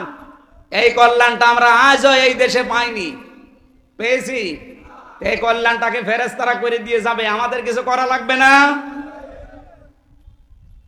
এই কল্যাণ যদি আসে, এই দলের আরো কয়েকটা কাজ আমার আল্লাহ দিয়েছেন। ওয়ায়ামুরুনা বিল মারুফি ওয়া ইয়ানহাউনা আনিল মুনকার। রব্বুল আলামিন বলেন তারা ভালো কাজে আদেশ দেবে। শব্দের দিকে খেয়াল করেন। বাংলাদেশে ভালো কাজের আদেশ আছে না অনুরোধ আছে? অনুরোধ। এদেশে ভালো কাজের আদেশ নেই, অনুরোধ আছে। কারণ আদেশ দিতে হলে চেয়ারে থাকা লাগে। আপনি কোন চেয়ারে আছে বলেন? আপনি যে আদেশ দেবেন আপনার পেছনে কোনো ব্যাকআপ আছে? কিছুদিন আগে আমি যে জেলখানায় গেলাম 3 বছর আগে 20 সালে, ওই সময় আমার গ্রামে একজন জেনা করেছিল। নারী পুরুষ দুইজনে বিবাহিত, ধরা পড়ে গেছে, সাক্ষী প্রমাণও আছে। আমার কাছে গ্রামের লোকজন বসে, হুজুর ফতোয়া দেন, কি করব? ফতোয়া দিলাম যে কোরআনে বর্ণিত বিবাহিত হয়ে গেলে তাদের পাথর মেরে মেরে ফেলা লাগবে, সঙ্গে স্যার বলে যারে। আর যদি অবিবাহিত হয় তাহলে 80টা বেত মারা লাগবে। এটা আমি বানালাম। বলেন বলেন, সূরা নূরের ভেতরে আছে। এখন এই বিধান পর্যন্ত শেষ। এটা যদি গ্রামবাসীকে নিয়ে আমি কার্যকর করতাম যে এটা শুরু করেন, আমার মনে হয় ওই মহিলাকে সঙ্গে স্যার করার আগে আমারে করতো যে এদিকে আসেন আপনাকে সঙ্গে স্যার করি, পুলিশ তার পরের দিনই আমারে ধরে জেলে দেওয়া না পুরো সঙ্গে স্যার করে দিত। আমারে বলতো হুজুর এই দেশে আপনি ফতোয়া দেবেন দেন, কিন্তু কার্যকর করলেন কেন? এদেশে কি কোরআনের বিধান আছে আপনি কার্যকর করতে গেলেন? আপনি যে ভালো কাজে আদেশ দেবেন, দেবেন কি করে? আদেশের জায়গায় থাকা লাগবে না। আপনি যা করছেন এটা আদেশ না, এটা অনুরোধ। চলো ভাই সলিমুদ্দিন নামাজ পড়তে যাই। আল্লাহর বিধান কিরকম তেলানো জিনিস নাকি? আল্লাহর বিধান হচ্ছে ডু ইট, এটা কর। আল্লাহ মালিক, আপনি গোলাম। মালিকের সামনে গোলাম কি করে থাকে আপনি দেখেন না? এই জন্য বাস্তবতা আমরা এই দেশে আজ যারা বলি যে আমরা নবীওয়ালা কাজ করছি, আপনি মাইন্ডে নেবেন না। আপনি নবীওয়ালা কাজ করছেন না। নবীওয়ালা কাজ করেছিলেন নবী হওয়ার পরে। উনি নবী হয়েছিলেন কয় বছর বয়সে? বলেন বলেন।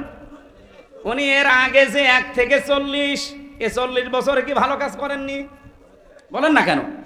হেলফুল ফজল গঠন করার মাধ্যমে 17 থেকে 40, এই 23 বছরও তিনি ভালো ভালো কাজই করেছিলেন, কিন্তু অনুরোধের সাথে। ও চাচা, ও বাবা, ও দেশের যুবকেরা আসেন, এই লোকের ঘর নেই, ঘরটা বানিয়ে দেই। এর ছেলে মেয়ে বিয়ে হয় না, একটু বিয়ে দিয়ে দেই। এর বাড়িতে খাবার নেই, খাবারটা দেই। অনুরোধ করতেন।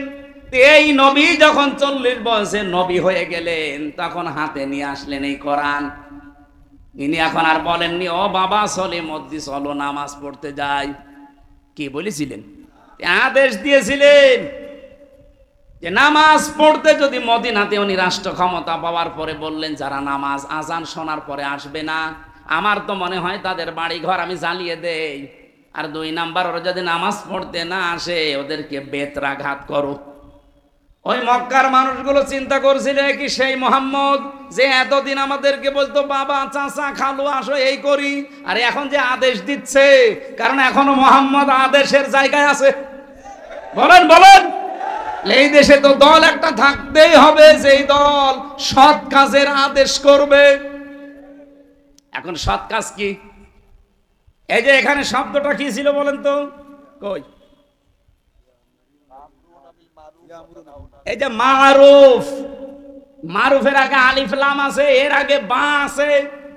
যারা আরবি গ্রামার বোঝার শব্দ ভাঙতে পারে আপনি জিজ্ঞাসা করেন এই শব্দটার সাথে আমরা সেই জন্ম থেকে পরিচিত। এ শব্দটা উরফুন থেকে এসেছে। আরাফা ইয়ারিফু উরফুন, এর বাংলা অর্থ হচ্ছে পরিচিত হওয়া। ভালো কাজের দিকে তারা আহ্বান করবে, নির্দেশ দেবে, অর্ডার দেবে, এই ভালো কাজ আপনি জানবেন কি করে? এটা জেনেছি আমরা সেই জন্মগত ভাবে। আমাদের আদি পিতা যিনি আসল পিতা কে বলেন বলেন? হযরত আদমকে আল্লাহ একটা ক্লাস নিয়েছিলেন, কি? আল্লামা আদামাল আসমা কুল্লাহা সুম্মা আরাদাহুম আলাল মালাইকা।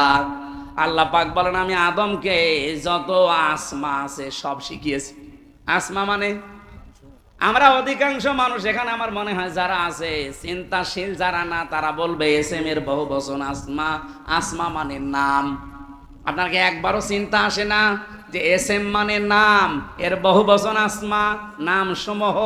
এই কথা বলে যদি আপনি মনে করেন যে নাম মানে আলু পটল বাঁশ, এগুলো নাম না? আলু পটল ঝিঙ্গা পেঁপে বাঁশ এগুলো নাম না? এক কথা বলেন না কেন? এই ক্লাসটা নিয়েছিলেন কে? সরাসরি আল্লাহ নিজে শিক্ষক, ছাত্রকে যেমন তেমন ছাত্র, নবী। সাধারণ মানুষ ছাত্র না, শিক্ষক আল্লাহ নিজে, ছাত্র নবী আদম। ভালো করে শুনেন, ক্লাসরুম তো এ রাজবাড়ি না, ক্লাসরুম কোথায়? জান্নাতে।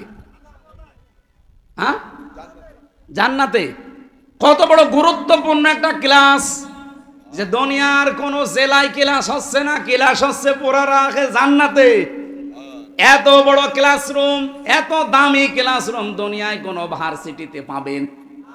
আপনি দেখবেন যে বিশ্ববিদ্যালয় যত উন্নত, তার ক্লাসরুম গবেষণাগার তত উন্নত। আমি বাইরের দেশগুলোতে যখনই গেছি, আমি আগে বিশ্ববিদ্যালয়ে যাই।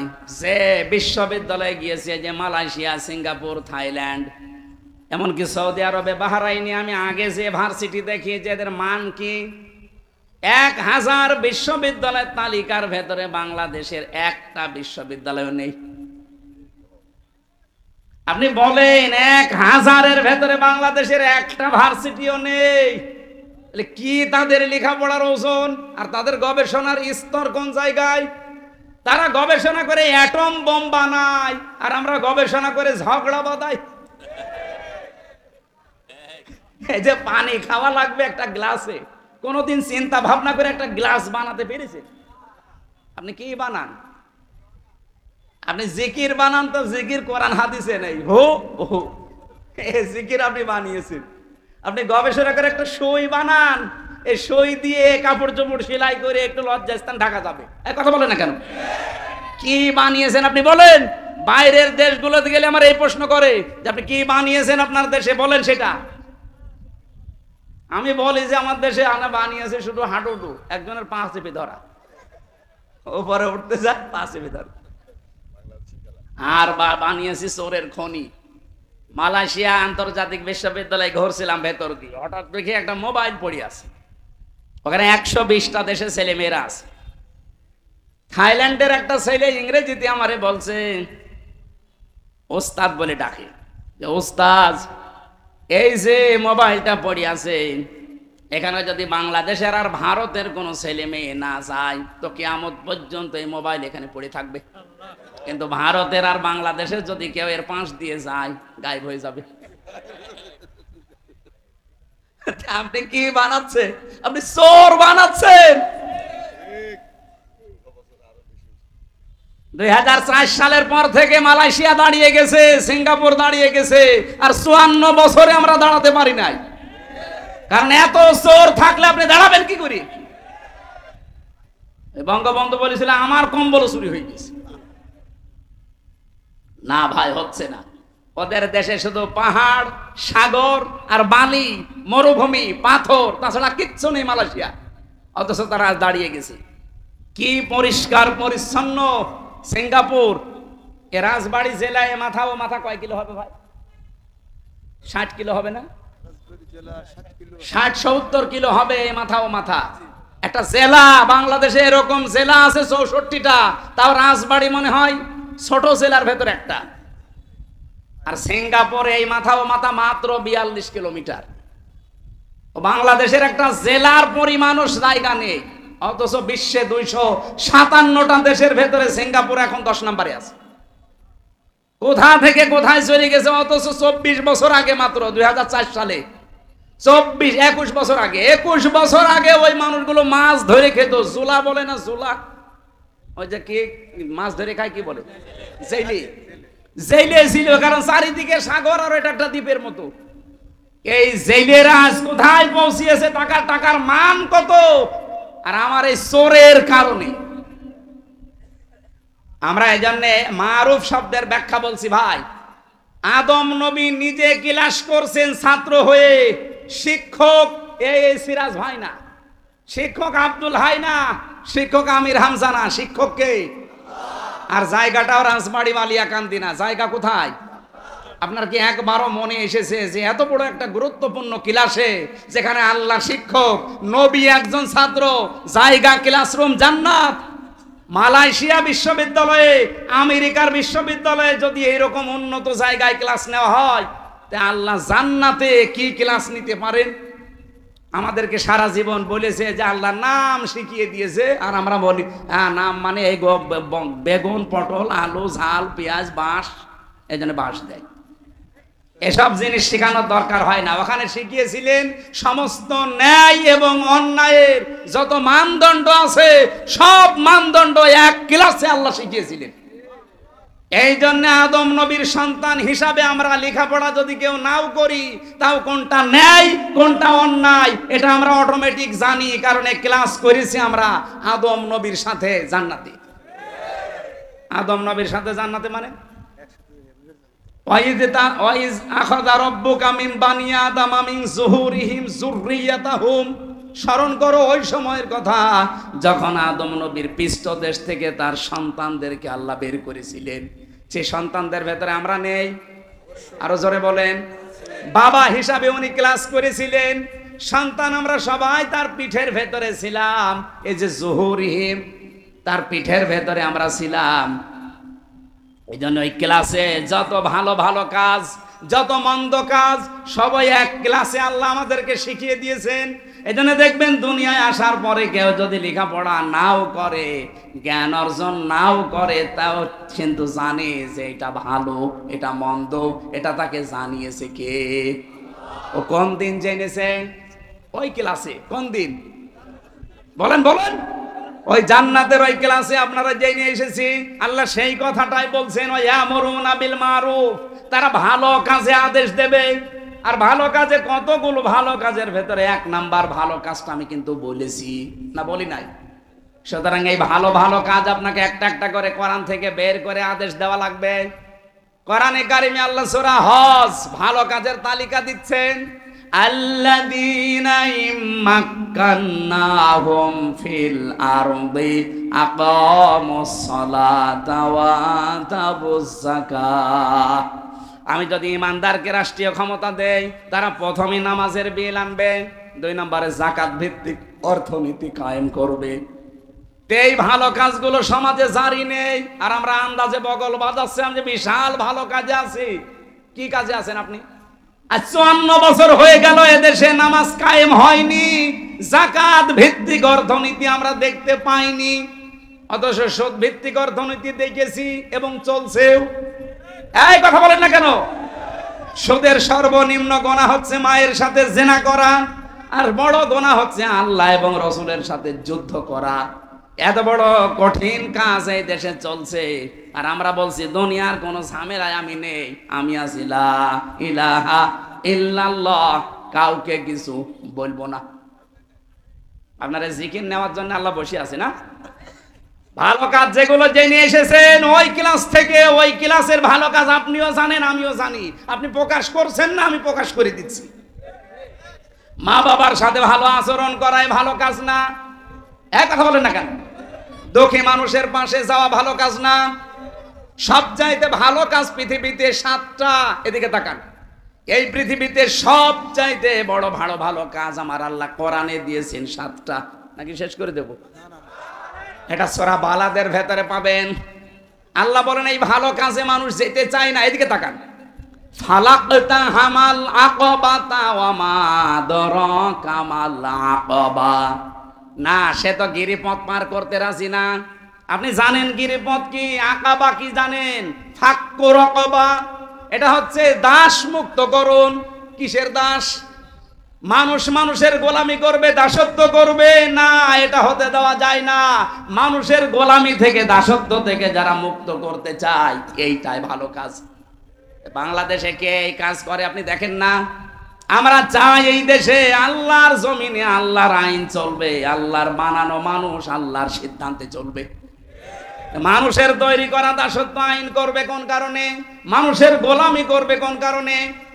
আজ এই দেশে যারা মানুষের তৈরি করা আইন থেকে আল্লাহর গোলামের দিকে ডাকতে চায়, তারা ভালো কাজে আছে। এটা আমি বানালাম? বলেন। আও ইয়াতামুন ফি ইয়াউমিন দি মাসগাবা, যারা দুর্ভিক্ষের সময় অসহায় মানুষের সামনে যে খাবারের ব্যবস্থা করে, আপনি নিজে নিরপেক্ষ দৃষ্টি দিয়ে বলেন বাংলাদেশে 54 বছরে এই কাজগুলোতে কারা আঞ্জাম দিয়েছে? মানুষের যে সমস্ত দুঃখ দুর্দশা, কোন সময় আইলা, সিডর, নার্গিস, কত রকমের বিভিন্ন প্রাকৃতিক দুর্যোগ আসে। এই দুর্যোগের সময় সবার আগে মানবতার সামনে এগিয়ে যায় কারা? আপনি নিজের থেকে বলেন। এতিমাংদা মাকরাবা, যারা নিকট আত্মীয় এতিম, এদের সামনে যারা দাঁড়ায়, এদের পাশে যে যারা দাঁড়ায়, কত মানুষ আমরা এখানে হাসি বসে আছি, নামাজি বসে আছি, নিজের আপন বোন গরিব এজন্য পরিচয় দেয় না। আর রাজবাড়িতে ওই ধর্মীয় বোন পাতিয়েছে, ধর্ম বোন, সেখানে মাসে 3 বার করে যায়। কথা বলেন না কেন? আপনি সফল হতে চান, কোরআন থেকে এই থিওরি গুলো নেন। এতিমাংদা মাকরাবা, এতিমের পাশে যারা নিকট আত্মীয়র ভেতরে যারা মিসকিন এতিম, এদের পাশে আপনি দাঁড়াবেন। আও ইয়াতামুকি আও মিসকিনান দা মাতরাবা, যারা অসহায়, ধুলি মলিন, যে সমস্ত মানুষ ক্লান্ত শ্রান্ত, এই মানুষের পাশে আপনি দাঁড়াবেন। এই যে ডিগ্রি চলছে এখন 45 ডিগ্রি 49 ডিগ্রি চলছে, এই বাংলাদেশে কত টাকাওয়ালা মানুষ আছে? কই আমরা তো দেখি না যে অন্তত 500 ব্যাগ স্যালাইন, 2000 ব্যাগ পানির বোতল, একটু শরবত নিয়ে তাদের সামনে একটু দাঁড়িয়েছে, কই পাই না। কিন্তু সারা বাংলাদেশে আমরা কিছু কিছু মানুষকে এই কাজটা করতে দেখেছি। এই গরমে আমার কুষ্টিয়াতে আমি পেয়েছি, নিজের সংসার চলে না, এর বড় 10টা বোতল পানি, 10 ব্যাগ স্যালাইন, 10টা কোকের বোতল নিয়ে এই রিকশা চালক, অসহায় ধুলি মলিন, মাত্র মানে ধুলি মলিন যারা, যাদের চেহারা দেখলে আপনার মায়া লাগবে, এরকম মানুষের কাছে মুখে খাবার তুলে দিচ্ছে। সুম্মা কানা মিনাল্লাযিনা আমানু ওয়া তাওয়াসাউ বিস-সাবরি ওয়া তাওয়াসাউ বিল মারহামা উলাইকা আসহাবুল মাইমানা। এদের আরো কিছু কাজ আছে, তারা ঈমান আনে, সৎ কাজে তারা আদেশ করে এবং ধৈর্যের পরিচয় দেয় নিজেদের কাজকর্মে। শুধু ধৈর্যের পরিচয় দেয় না, নিজেদের ভেতরে রহম দিল হওয়ার মতো ধৈর্য সহ্য তৈরি করে। পরস্পরকে একে অন্যকে তারা উপদেশ দেয়, আদেশ দেয়। উলাইকা আসহাবুল মাইমানা, এরাই হচ্ছে ডানপন্থী, সৌভাগ্যশালী, সফলতা লাভকারী। বলেন সুবহানাল্লাহ। এই গুণগুলো আল্লাহ পাক কোরআন থেকে সাহাবা একরামকে দিয়েছিলেন, আমরাও সব পথে নেই। আপনি এই মারুফের সাথে পরিচিত, আবার বলছি, নিজে আছেন কিন্তু মারুফ আপনি করেন না। যারা মারুফ এই 7টা কাজ করে, ওয়ায়ানহাউনা আনিল মুনকার, আর অন্যায় কাজে যারা বাধা দেয়। অন্যায় কাজে নিষেধ করার কথা না, বাধা দেওয়ার কথা আছে। নিষেধ করার বাধা দেওয়া এক। বলেন বলেন। নাহা শব্দের শাব্দিক অর্থ ব্যারিকেড দেওয়া। এই যে রাজবাড়ির যে নদী স্রোত চলছে, আব্দুল হাই আর আমি যদি যে বলি এই নদী পানি বন্ধ হয়ে যা, হবে? এটা বন্ধ করার জন্য বেড়া দেওয়া লাগবে, বাঁধ দেওয়া লাগবে। কথা বলেন না কেন? ওকে বাঁধার প্রাচীর তৈরি করা লাগবে। আল্লাহ বলেন অন্যায়গুলো দেখলে দল মত দেখা দেখি যাবে না, অন্যায় দেখলে বাঁধার প্রাচীর তৈরি করা লাগবে। আর এইটাই তো আমরা তৈরি করতে চাই। আর আপনি এটা তৈরি করতে গেলে বলেন না এ কাজ অমুক দলের। অমুক দলের মানে ওই দলই তো আসল দল। ওয়ায়ানহাউনা আনিল মুনকার, যারা করে অন্যায় কাজ দেখলে সীসা গলা প্রাচীরের মতো যারা বাধা দেয়, আল্লাহ বলেন ইন্নাল্লাহা ইউহিব্বুল্লাযীনা ইউকাতিলুনা ফি সাবিলিহি সাফফান কাআন্নাহুম বুনিয়ানুম মারসুস। অবশ্যই আমি আল্লাহ ভালোবাসি যারা সীসা গলা প্রাচীরের মতো ঐক্যবদ্ধ হয়ে আল্লাহর দ্বীন সশস্ত্রভাবে কায়েম করার জন্য ঐক্যবদ্ধ থাকে। দেখেন না, পাকিস্তান শুধু বুনিয়ানুম মারসুস নাম দিয়ে অপারেশন চালিয়েছে। এই মালায়নের বাচ্চা যারা আছে মদ খাওয়া জাতি, তারা ভয়ে সব পালিয়েছে। ওরা শুধু নামটা কোরআন থেকে নিয়েছিল, বুনিয়ানুম মারসুস, সীসা গলা প্রাচীর। আজ বাংলাদেশে আমার মনে হয় 18 কোটি মানুষ এখন সব ভুলে এই সীসা গলা প্রাচীরের মতো হওয়া লাগবে। এই কথা বলেন না কেন? অন্যায় যেখানে, প্রতিবাদ সেখানে, এমনকি বাধার প্রাচীর তৈরি করা লাগবে। 2-5টা করে দেখেন, কেউ এই দেশে আর অন্যায় করতে সাহস দেখাবে না, কারণ মায়ের আগে ভূত পলায়। উলাইকা হুমুল মুফলিহুন, আল্লাহ বলেন এরাই সফল কাম, এরাই। এগুলো বলার পর আল্লাহ শেষ করে দিতে পারতেন। ওয়ালা তাকুনু কাল্লাযীনা তাফাররাকু, তোমরা তাদের মতো হয়ো না। আখতালাফু মিন বাদি মা জাহুমুল বায়্যিনাত, যারা ইখতিলাফ করে, মতবিরোধ করে, দল বিদলে বিভক্ত হয়ে থাকে শুধু আল্লাহর বিধান আসার পরেও। আউলাইকা লাহুম আযাবুন আযীম, তাদের জন্য যন্ত্রণাদায়ক শাস্তি আল্লাহ রেডি করে রেখেছে। বলেন নাউযুবিল্লাহ। এজন্য আমাদের সময় এখন এসে গেছে ভাই, বেহেতো বেশি দিন থাকার জায়গা না। 2 দিন পরে হোক, 2 দিন আগে হোক, আপনাকে যাওয়াই লাগবে। হাতে পায়ে ধরে বলছি, কিয়ামতের দিন আপনি আমাকে দায়ী করতে পারবেন না। আমি মারুফ এবং মুনকারের ব্যাখ্যা যেগুলো জেনেছি তাফসির থেকে, ওইগুলোই বলেছি উদাহরণ দিয়ে দিয়ে। এখন আপনার বিবেকের উপরে ছেড়ে দিলাম। এই দলটা বাংলাদেশে আছে, মাস্ট বি আছে, কে মানুষকে ডাকে। কল্যাণ মানে আল্লাহর দিন কায়েম করা, এটাই আসল কল্যাণ। এবং যারা ভালো ভালো কাজে মানুষদেরকে আদেশ দেয়, আর যারা অন্যায় কাজ দেখলে প্রতিবাদ করে, নিষেধ করে। আমি আবার বলছি ভাই, ভালো কাজে আদেশ দেওয়ার জন্য চেয়ার লাগবে, ক্ষমতা লাগবে, তাছাড়া জীবনও পারবেন না। হ্যাঁ পারবেন অনুরোধ করতে, আল্লাহর কোনো আদেশ কি অনুরোধ? বলেন বলেন। আশা করছি আপনি বুঝতে পেরেছেন। এখন আর দল বিদলে বিভক্ত না হয়ে, সময় যখন একটা আল্লাহ তৈরি করে দিয়েছে, এবার যদি হাতছাড়া করে ফেলেন 100 বছরের সময় আল্লাহর দেবে না। মা বোন যারা এসেছেন, আপনাদেরকে খাদিজাতুল কুবরার জীবনী অনুসরণ করার আহ্বান জানাচ্ছি। যেহেতু রাত অনেক বেশি হয়ে গেছে, আমি আজকে আর বলছি না। এরপরে একটা মাহফিল আছে পাংশায়, আর 3 দিন পরে 20 তারিখে রাত 9টা থেকে 11টা পর্যন্ত ওখানে আমি কোরবানির গুরুত্বপূর্ণ বিষয়গুলো তুলে ধরবো। আমার লিখিত জেলখানায় বই ছিল, এই বইটা নারীদের জন্য, পুরুষদের জন্য, যদি পারেন নিয়েছে না।